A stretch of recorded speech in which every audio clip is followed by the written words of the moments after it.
Hello friends ଆପଣଙ୍କୁ Odisha exam ଚ୍ୟାନେଲକୁ ସ୍ୱାଗତ କରୁଛି।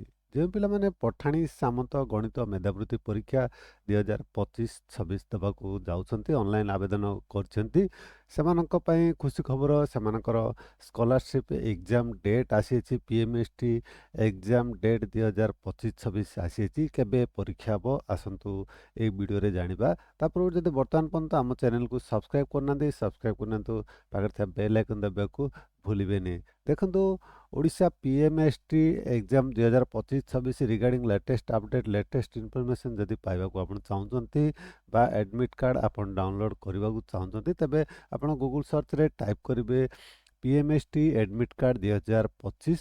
ଟାଇପ୍ କରିକି ଗୁଗଲ୍ ସର୍ଚ୍ଚରେ ସର୍ଚ୍ଚ କଲେ କେତେ ଗୁଡ଼ିଏ ଲିଙ୍କ୍ ପାଇଯିବେ। ତଳକୁ ଦେଖନ୍ତୁ, ଓଡ଼ିଶାଏକ୍ଜାମ୍ସ.comର ଗୋଟିଏ ଲିଙ୍କ୍ ପାଇବେ, Odisha PMST admit card 2025-26 download.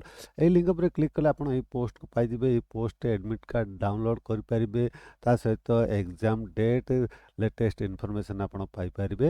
ଯେତେବେଳେ ଆଡ଼ମିଟ୍ କାର୍ଡ଼ ଆଭେଲେବଲ୍ ହେବ, ଆପଣ PMST ଆଡ଼ମିଟ୍ କାର୍ଡ଼ 2025-26 এই ଲିଙ୍କ୍ ଉପରେ କ୍ଲିକ୍ କରିକି ଆପଣ ଆଡ଼ମିଟ୍ କାର୍ଡ଼ ଡାଉନଲୋଡ଼ କରିପାରିବେ। ବର୍ତ୍ତମାନ ଜାଣିବା ଆପଣଙ୍କର ଏକ୍ଜାମ କେବେ ହେବ।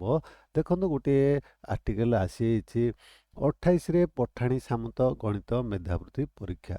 କ'ଣ ଲେଖା ଅଛି? ପଠାଣି ସାମନ୍ତ ଗଣିତ ମେଧାବୃତ୍ତି ପରୀକ୍ଷା PMST ଜାନୁଆରୀ 28 ତାରିଖରେ ଅନୁଷ୍ଠିତ ହେବ। ଷଷ୍ଠ ଶ୍ରେଣୀ ଛାତ୍ରଛାତ୍ରୀଙ୍କ PMST 1 ଏବଂ ନବମ ଶ୍ରେଣୀ ଛାତ୍ରଛାତ୍ରୀଙ୍କ ସ୍ତରରେ PMST 2, ଉକ୍ତ ଦୁଇଟି ଯାକ ପରୀକ୍ଷା ଗୋଟିଏ ସିଟିଂରେ ହେବ ବୋଲି ମାଧ୍ୟମିକ ଶିକ୍ଷା ପରିଷଦ ବୋର୍ଡ଼ ପକ୍ଷରୁ ସୂଚନା ଦିଆଯାଇଛି। ପୂର୍ବାହ୍ନ 10ଟାରୁ ଅପରାହ୍ନ 1ଟା ଯାଏଁ ଏହି ପରୀକ୍ଷା ଅନୁଷ୍ଠିତ ହେବ। ଏହିପରି ଭାବରେ ଆପଣ ଜାଣିପାରିଲେ ଆପଣଙ୍କର ଏକ୍ଜାମ 28 ଜାନୁଆରୀ 2026ରେ ହେବାକୁ ଯାଉଛି। ଆପଣଙ୍କର ଆଡ଼ମିଟ୍ କାର୍ଡ଼ ବର୍ତ୍ତମାନ ଯାଏଁ କେବେ ଆସିବ, କୌଣସି ଲେଟେଷ୍ଟ ଇନଫର୍ମେସନ୍ ଆସିନାହିଁ। ଯଦି ଆପଣଙ୍କର ଏକ୍ଜାମ 28 ଜାନୁଆରୀ ହେଉଛି, ତେବେ ଏହି ମାସରେ ହିଁ ଆପଣଙ୍କର ଆଡ଼ମିଟ୍ କାର୍ଡ଼ ଆସିଯିବ।